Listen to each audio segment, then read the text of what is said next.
گناہ گنگے نہیں ہوتے اور نہ ہی بہرے ہوتے ہیں۔ جب بھی انہیں موقع ملتا ہے تو یہ مکافات عمل کی لاٹھی ہاتھ میں پکڑ کر گنہگار کے سر پر برس پڑتے ہیں، اور یہ خدا کی وہ لاٹھی ہوتی ہے جو بے آواز ہوتی ہے، اور جب یہ لاٹھی برستی ہے تو انسان کے ہوش ٹھکانے پر لگا دیتی ہے۔ جب دل بے سکون ہو، جب دل بے اطمینانی کا سبب بنا ہوا ہو، جب سکون کی کمی محسوس ہو رہی ہو، جب آدھی رات کو نیند بھی نہ آ رہی ہو، جب کروٹیں بدل بدل کر تھک جاؤ تو فوراً توبہ کر لینا، کیونکہ کچھ گناہ ایسے ہیں جو انسان کو سکون کی نیند نہیں سونے دیتے، جو انسان کو سکون کی سانس نہیں لینے دیتے۔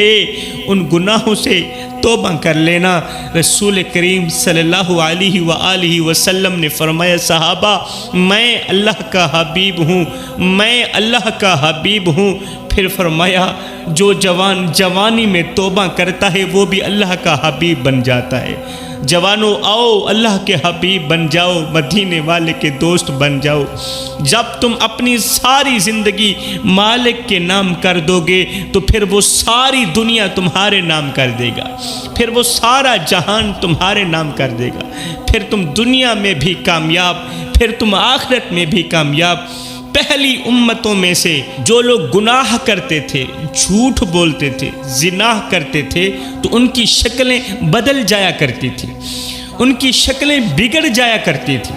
جو لوگ جھوٹ بولتے تھے ان کی پیشانی پر لکھ دیا جاتا تھا کہ یہ جھوٹا ہے، اس نے فلاں جھوٹ بولا ہے۔ جو لوگ قتل کرتے تھے ان کی پیشانی پر لکھ دیا جاتا تھا کہ اس نے فلاں کو قتل کیا ہے، اور ہر آنکھ پیشانی پر لکھی ہوئی تحریر نہیں پڑھ سکتی تھی۔ اس دور کے جو رسول ہوتے تھے، جب اس گنہگار انسان کو نبی کے سامنے لایا جاتا تھا تو نبی کی آنکھ اس کی پیشانی پر لکھی ہوئی تحریر پڑھتی تھی کہ اس نے کون سا ایسا گناہ کیا ہے کہ یہ شکل سے بے شکل ہو گیا، اس کی صورت بد صورتی میں تبدیل ہو گئی، اس کی شکل بگڑ گئی ہے۔ آؤ میں تمہیں پچھلے زمانے کے دور کی ایک عبرتناک کہانی سناتا ہوں۔ عبرتناک کہانی سنانے کا مطلب یہ ہے، مقصد یہ ہے کہ ہو سکتا ہے وہ عبرتناک واقعہ تمہاری زندگی بدلنے کا ذریعہ بن جائے، تمہاری زندگی میں انقلاب لانے کا ذریعہ بن جائے۔ ہو سکتا ہے وہ واقعہ تمہیں توبہ کرنے پر مجبور کر دے۔ سنیے وہ عبرتناک واقعہ۔ پچھلی امتوں میں سے ایک نبی تھے، کچھ لوگ کہتے ہیں کہ وہ موسیٰ علیہ السلام کا دور تھا، کچھ لوگ کہتے ہیں کہ وہ شیش علیہ السلام کا دور تھا۔ ان دونوں میں سے کسی ایک کا دور تھا، کیونکہ ہر دور کسی نہ کسی نبی کا دور ہوتا ہے، ہر دور کسی نہ کسی رسول کا دور ہوتا ہے، اور ہمارا جو دور ہے، ہمارا جو زمانہ ہے، یہ محمد مصطفیٰ کا زمانہ ہے۔ آج سے 1400 سال پہلے سے لے کر رسول کریم صلی اللہ علیہ وآلہ وسلم کی ولادت باسعادت سے لے کر آج تک، اور آج سے لے کر قیامت تک یہ زمانہ محمد مصطفیٰ کا زمانہ ہوگا۔ کتنے خوش نصیب لوگ ہیں ہم کہ محمد مصطفیٰ صلی اللہ علیہ وسلم کے زمانے میں ہماری پیدائش ہوئی، اور ہم آپ کے زمانے میں سانسیں لے رہے ہیں، اور آپ کے زمانے میں ہی ہمیں موت آئے گی۔ دعا کرو اللہ تعالی ہمارا خاتمہ ایمان پر فرمائے۔ امام الانبیاء کے غلاموں، کسی نبی کے دور میں ایک اللہ والا رہتا تھا، وہ لوگوں کو دین کی تبلیغ کرتا تھا، وہ اللہ کا پیغام سناتا تھا، لوگوں کو سیدھا راستہ دکھاتا تھا، صراط مستقیم پر چلنے کی دعوت دیتا تھا۔ اس اللہ والے کا ایک بیٹا تھا جو عیاش تھا۔ اس کا عیاش بیٹا ایک دن کہیں لمبے سفر کو جا رہا تھا، جاتے جاتے راستے میں سے اسے ایک ایسی عورت ملی جس عورت کے چہرے کو دیکھتے ہی یہ لڑکا فریفتہ ہو بیٹھا۔ اللہ والے کا بیٹا اس عورت پر فریفتہ ہو بیٹھا، کیونکہ وہ عورت اس قدر حسین و جمیل تھی، خوبصورت تھی، جو بھی اسے دیکھتا دنگ رہ جاتا، جو بھی اسے دیکھتا حیران رہ جاتا۔ جوانوں، اس رب کو حاصل کیوں نہیں کرتے؟ اس رب کو راضی کیوں نہیں کرتے؟ اس رب کو تلاش کیوں نہیں کرتے جو حسینوں کا حسین ہے، جو حسن کا بادشاہ ہے، جس نے حسن کو پیدا کیا، وہ حسن اس قدر حسین ہے، اور حسن بنانے والا کس قدر حسین و جمیل ہوگا۔ کتنے نادان لوگ ہوتے ہیں وہ جو لوگوں کی خوبصورتی پر مرتے ہیں، جو عورتوں کی خوبصورتی پر مرتے ہیں، خوبصورتی پر نہیں مرتے، خوبصورتی پر مرتے ہیں۔ اللہ والے کے اس بیٹے نے، ولی کے بیٹے نے جب اس عورت کو دیکھا تو دل دے بیٹھا۔ اب دل بے قرار ہونے لگا، دل بے چین ہونے لگا۔ اس لڑکے نے اس عورت کو دیکھا، اس عورت نے اس لڑکے کو دیکھا، دیکھتے ہی دیکھتے دونوں ایک دوسرے سے محبت کر بیٹھے، ایک دوسرے سے پیار کر بیٹھے۔ آہستہ آہستہ یہ محبت مودت کی شکل اختیار کر گئی کہ اب ہم دونوں ایک دوسرے کے بغیر زندہ نہیں رہ سکیں گے۔ یہ نوجوان کچھ دن بعد واپسی اپنے گھر گیا، جاتے ہی باپ کے قدموں پر بیٹھ کر کہنے لگا، ابا میں نے ایک عورت کو دیکھا ہے، اس کا حسن مجھے بھا گیا ہے، جب سے پیدا ہوا ہوں آج تک میں نے تم سے کچھ نہیں مانگا، لیکن آج میں تم سے کچھ مانگنا چاہتا ہوں۔ باپ نے کہا، بیٹے تو میرا اکلوتا بیٹا ہے، میری دوسری اولاد نہیں ہے، کہ دوسرا بیٹا نہیں ہے، تو میرا ایک ہی بیٹا ہے، اگر میں تیری بھی خواہش پوری نہ کر سکا تو پھر میرے صاحب اولاد ہونے کا فائدہ تو نہ ہوا، بیٹے حکم کر۔ بیٹے نے کہا، میں نے ایک خوبصورت عورت دیکھی ہے، میں اسے دل دے آیا ہوں، ابا میں چاہتا یہ ہوں کہ بس میری اس عورت کے ساتھ شادی ہو جائے۔ باپ مرتا کیا نہ کرتا، اللہ والا تھا، اس کے دل کا تعلق اللہ کی ذات کے ساتھ جڑا ہوا تھا، علاقے میں اس کا بہت بڑا نام تھا۔ اللہ اکبر۔ یہ باپ مجبوراً اٹھا، گھر سے باہر نکلا، اس خوبصورت عورت کے گھر کی طرف رخ کیا، چلتے چلتے جا کر اس کے ماں باپ کو ملا، رشتے کے لیے بات چیت کی، رشتہ طے ہو گیا۔ جب رشتہ طے ہو جاتا ہے پھر شادی کے دن آنے میں دیر نہیں لگتی، شادی کا وقت آنے میں دیر نہیں لگتی، شادی کا وقت بھی آ گیا، شادی کا وقت آنے میں دیر نہیں لگتی۔ آج شادی کا پہلا دن ہے۔ اس دور کی شریعت کے مطابق نکاح پڑھایا گیا۔ نکاح پڑھانے کے بعد بہو کو لے کر اپنے گھر آیا، لڑکا اپنی بیوی کو لے کر، بیوی سے نکاح کرنے کے بعد، شادی کرنے کے بعد اسے اپنے گھر لے کے آیا۔ باپ نے دھوم دھام سے شادی کی، مختلف قسم کے کھانے تیار کیے، عزیز و اقارب نے پیٹ بھر کے کھانا کھایا۔ کھانا کھانے کے بعد جب وہ رات کی تاریکیوں میں واپس اپنے اپنے گھروں کو چلے گئے تو دلہن دولہے کا انتظار کر رہی تھی۔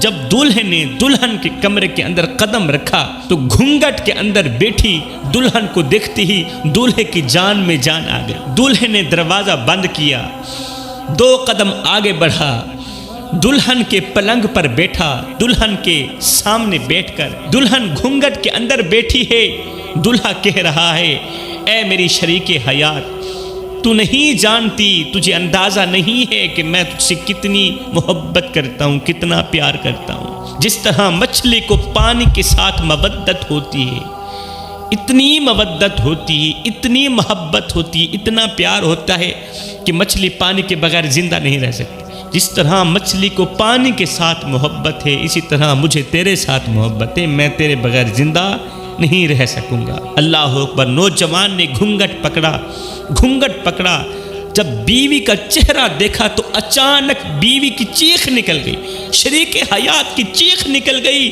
شریک حیات کہنے لگی، جلدی کرو مجھے پانی دو، جلدی کرو مجھے پانی دو، مجھے کچھ ہو رہا ہے۔ یہ دلہا دوڑتا ہوا باہر گیا، پانی لے کر آیا، بھاگتا ہوا بیوی کو جب پانی دینے لگا تو وہی پتہ چلا، وہی ہوا جس کا ڈر تھا۔ جب بیوی کے ہاتھ پکڑے کہ یہ لو پانی پیو تو پتہ چلا کہ بیوی اب زندہ نہیں رہی، بیوی تو مر گئی ہے، بیوی کا انتقال ہو گیا ہے، بیوی اس دنیا میں نہیں رہی۔ ہائے، موت اور حیات یہ دونوں کوئی ایکسیڈنٹل اشیاء نہیں ہے میرے بھائیوں، بلکہ ان دونوں کو اللہ تعالی نے باقاعدہ تخلیق فرمایا ہے۔ اللہ تعالی نے جس طرح موت کو پیدا فرمایا اسی طرح حیات کو پیدا فرمایا۔ موت کسے کہتے ہیں؟ موت جس کا نام سنتے ہی انسان کا بدن کانپنے لگ جاتا ہے، انسان کے چہرے پر پریشانیوں اور مصیبتوں کے آثار نمودار ہونے لگ جاتے ہیں۔ موت جس گھر میں آ کے ڈیرا ڈال دے، دھرنا دے دے، جس گھر میں آ کے بیٹھ جائے تو ماؤں کی گود خالی ہونے لگ جاتی، بہنوں کا سہاگ چھن جاتا ہے، بیٹیوں کا فیوچر بظاہر تاریک نظر آنے لگ جاتا ہے، اور یہی موت ہے۔ دولہا نوجوان بھاگ کر دوڑ کر گیا اپنے باپ کے پاس، اللہ والے کے پاس، کہا ابا حضور مجھے لگتا ہے میری بیوی کا انتقال ہو گیا ہے۔ سہاگ کی رات بیوی کے نصیب میں نہیں لکھی ہوئی تھی، میں بدقسمت نوجوان کے نصیب میں نہیں لکھی ہوئی تھی، مجھے لگتا ہے میری محبت کا انتقال ہو گیا ہے۔ جیسے ہی باپ نے یہ خبر سنی تو اس کے پاؤں تلے زمین نکل گئی۔ باپ دوڑ کر دلہن کے کمرے کے اندر داخل ہوا، وہی ہوا جس کا ڈر تھا، دلہن کا انتقال ہو گیا تھا، دلہن مر گئی تھی۔ باپ نے پیچھے سسرال والوں کو خط بھیجا، پیغام دیا، جلدی آؤ تمہاری بیٹی کا انتقال ہو گیا ہے۔ ان کے گھر کی خوشی ایک دم غمی میں بدل گئی۔ دوڑتے ہوئے، چیختے ہوئے، بھاگتے ہوئے دلہن کے گھر آئے، ہماری بیٹی کو کیا ہو گیا، ہماری بیٹی کو کیا ہو گیا؟ بیٹی نہیں رہی، اس دنیا فانی سے چلی گئی ہے، موت نے کچھ اس طرح کا تھپڑ مارا ہے، اس کی روح نکال دی ہے۔ اب ہاتھ تو ہیں مگر ہاتھوں میں طاقت نہیں، پیر تو ہیں مگر وہ چل نہیں سکتی، بھاگ نہیں سکتی۔ ایک شخص مرا ہوا تھا تو میں نے مرنے والے شخص سے پوچھ ہی لیا، اور مرنے والے، اب دنیا والے تو تیرا چہرہ دیکھنے کے لیے تیار بیٹھے ہیں۔ آپ دیکھتے نا، ہم میں سے جب کوئی مر جاتا ہے، موت کی گھاٹ اتر جاتا ہے، تو اسے غسل کفن دینے کے بعد ہر بندہ اس کا دیدار کر رہا ہوتا ہے، اس کا چہرہ دیکھ رہا ہوتا ہے۔ میں نے کہا او موت کی گھاٹ اترنے والے، مرنے والے، دنیا والے تو تیرا چہرہ دیکھنے کے لیے تیار بیٹھے ہیں، کہیں ایسا نہ ہو اس چہرے کو دیکھنے کے لیے خدا تیار نہ ہو، اس چہرے کو دیکھنے کے لیے مصطفیٰ کریم تیار نہ ہو۔ ہائے، ہم نے تو کافور کی دنیا بھی دے ڈالی، ہم نے تو غلاف بھی چڑھا دیے، مدینے سے منگوائے گئے عطر بھی لگا دیے۔ خدا پاک کی قسم، اگر اس چہرے کو خدا نے ٹھکرا دیا، اس چہرے کو مصطفیٰ نے ٹھکرا دیا، پھر لاکھ کافور کی دنیا دینے کے بعد بھی یہ چہرہ کسی کام کا نہیں ہے، پھر لاکھ عطر لگانے کے بعد بھی یہ چہرہ کسی خاطر کا نہیں ہے۔ خیر، اس دور کی شریعت کے مطابق اس مرنے والی خوبصورت عورت کو عورتیں غسل دینے لگیں۔ جب غسل دے رہی تھیں تو عورتوں نے اپنی آنکھوں سے دیکھا اس کی شکل بگڑنے لگی ہے۔ اللہ اکبر!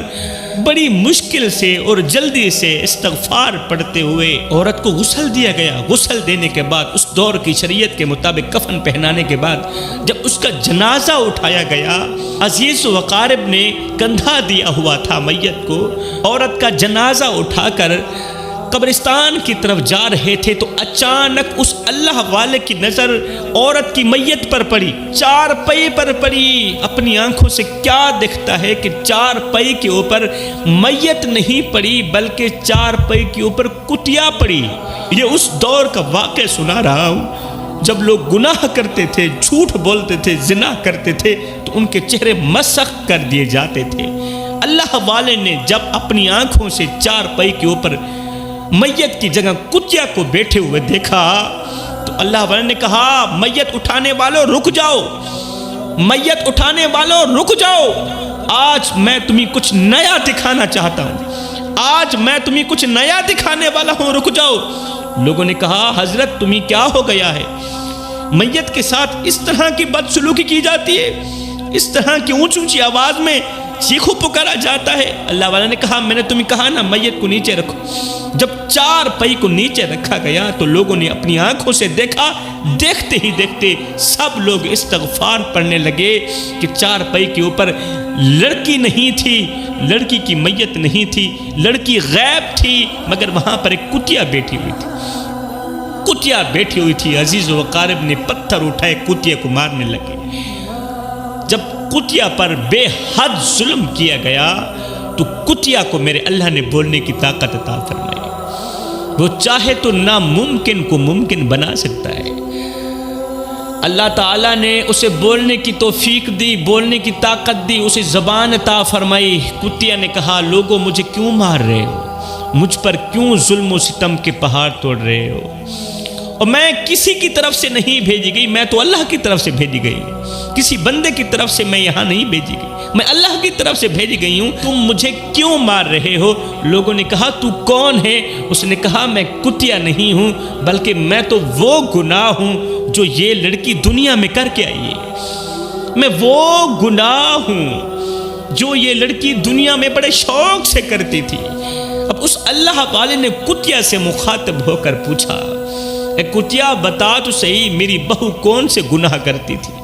میری بہو تو شادی کی پہلی رات ہی فوت ہو گئی، اس نے کون سے ایسے گناہ کیے؟ تو اس کتے نے کہا لوگو یہ لڑکی 3 گناہ بڑے شوق سے کرتی تھی، 3 گناہ بڑے شوق سے کرتی تھی، ان 3 گناہوں نے اسے عبرت کا نشانہ بنایا، دنیا والوں کے سامنے اسے رسوا کیا، ذلیل کیا، خوار کیا، سب کچھ کرنا، یہ 3 گناہ کبھی نہ کرنا۔ اللہ والے نے پوچھا بتاؤ میری بہو کون سے ایسے گناہ کرتی تھی؟ تو اس کتے نے کہا اس کا پہلا گناہ یہ تھا کہ اس کا جو باپ تھا نا وہ دودھ کا کاروبار کرتا تھا، دودھ بیچتا تھا، مگر یہ لڑکی باپ کو بتائے بغیر، باپ سے پوچھے بغیر چوری چوری لک چھپ کے دودھ کے اندر پانی ڈالا کرتی تھی، اس لیے کہ باپ دن بھر کی کمائی اپنی بیٹی کے ہاتھ میں رکھتا تھا، اسی لڑکی کے ہاتھ میں رکھتا تھا، اور اس سوچ کی بنیاد پر یہ لڑکی دودھ کے اندر پانی ڈالتی تھی کہ آج زیادہ پیسے ملیں گے، دودھ میں پانی ڈال کر جب دودھ کی مقدار بڑھاؤں گی تو زیادہ پیسے آئیں گے۔ اللہ اکبر، ہم میں سے کتنے لوگ ہیں جو اس طرح کی حرکتیں کرتے ہیں، اس طرح کے گناہ کرتے ہیں؟ کتنے لوگ ہیں جو ڈنڈیاں مار رہے ہیں، کتنے لوگ ہیں جو سونے کو چاندی کو سونا بنا کر بیچ رہے ہیں؟ کیا یہ گناہ نہیں ہے؟ کیا منہ دکھاؤ گے مرنے کے بعد اللہ کی ذات کو؟ کیا منہ دکھاؤ گے مرنے کے بعد مدینے والے کو؟ ارے یہ کالی شکل، گناہوں میں ڈوبا ہوا چہرہ مدینے والے کو دکھاتے ہوئے تمہیں شرم نہیں آئے گی؟ دوسرا گناہ سنیے، اللہ والے نے پوچھا دوسرا گناہ کون سا تھا؟ تو اس نے کہا اس کا دوسرا گناہ یہ تھا کہ یہ گرد و نواح کی جو عورتیں تھیں ان میں جا کر یہ لڑکی بیٹھتی تھی، وہاں جا کر غیبت کرتی تھی، چغلی کرتی تھی، پھر عورتوں کو آپس میں لڑاتی تھی، جھگڑاتی تھی، پھر ان کا تماشا دیکھتی تھی۔